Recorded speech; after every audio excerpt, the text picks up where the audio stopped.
Vandeputte. What kind of clouds do you have in your sky today? Let me know in the comments. Here it is a disgusting grey muck, which sadly we have a lot in London. Today I want to share with you two things. First of all, I want to give you 10 tips for better hyperlapses. I want to teach you how to become a better hyperlapse photographer, which is stuff that I've been doing, I guess, for a very long time now. And secondly, I want to talk about the 5-day deal video creator bundle, which features my hyperlapse course at a big discount and then some, but more about that later. Let's get started with top tips for better hyperlapses.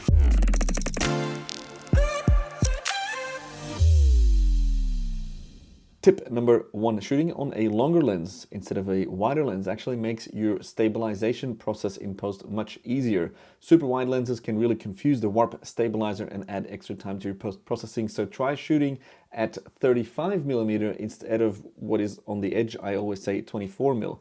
Longer lenses are easier to work with in post. Tip 2, clouds matter. If you know me, you know that I am a big fan of the billowy boys, and so if you have the choice to shoot on a day where you have the sheep or the cumulus clouds as opposed to a grey overcast day, definitely go for the sheepy cloud day because they can add a big extra layer of energy and motion or movement to your hyperlapse shots. Tip number 3, moving sideways from your subject as opposed to going forwards towards or backwards from a subject is actually much easier, and you will not have that side to side wobble that you often see in forward-facing hyperlapses, because as you are shooting and clicking, no matter how careful you are, even if you're on a tripod, you'll still see a little bit of shifting side to side, and you won't see that shifting if you're going sideways. So if you can do both, I would recommend going sideways if you're going for extremely clean results. Tip 4, do a test run of the track that you're about to follow.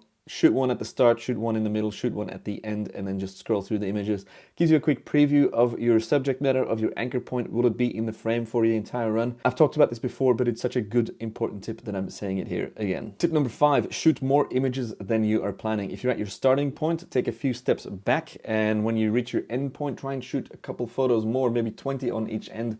We call these so-called handles at the beginning and the end of your footage, and your later self, the editor, whoever is in charge of editing your video, will be grateful to have these handles to time the transitions, etc. more perfectly. Tip number 6, familiarize yourself with the manual stabilization method in After Effects as opposed to just using the warp stabilizer method. I talk about this in the Ultimate Hyperlapse course, and you can either find more information on Google or on YouTube. You can do a lot of trial and error, or you can buy my Hyperlapse course for $127 on my website, or you can get the 5-day deal video creator bundle, which is launching, and it actually sells my hyperlapse course and about $2,000 worth of extra educational content for only $98.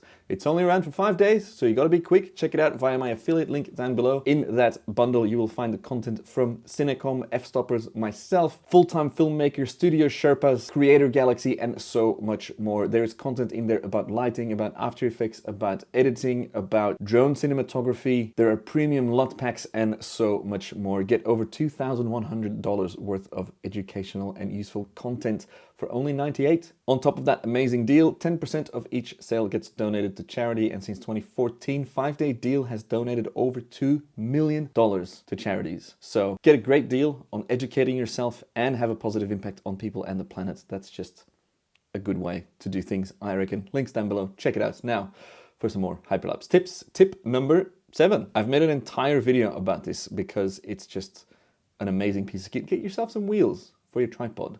Let your shoulders relax while you're shooting. You'll be grateful.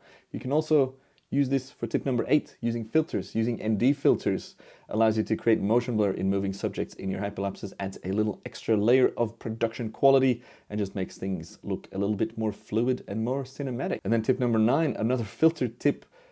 Be careful when shooting with polarizers, because if you rotate a little bit like that, you will change the way the sky looks. For example, if you're angled in the right direction according to the sun using the finger gun. Do you remember this rule? If this is pointing at the sun, this is the effective pointing of your polarizer, where you see the most effect of removing glare and haze, etc. in your framing. So be careful when shooting with polarizers, because you might induce flickering that you'll find very hard to remove in post. And then finally, tip number 10, and I love doing this because it's just fun hangs. Ask a buddy to help you out, or ask your mum or your dad or whoever really is around to help you out. One of my first big hyperlapses I shot with my mum, in Italy, and it was a fun memory because it was very challenging, and she helped me out on so many moments. If you're doing a very long shot, you don't want to jeopardize that shot from some tourist getting in the way, not understanding you, not getting that they have to move. One of the things I experience most when shooting hyperlapses was when I'm going towards people, I'm like, excuse me, I'm coming through, and then they just move one step, and then I move a step, and then it's this awkward,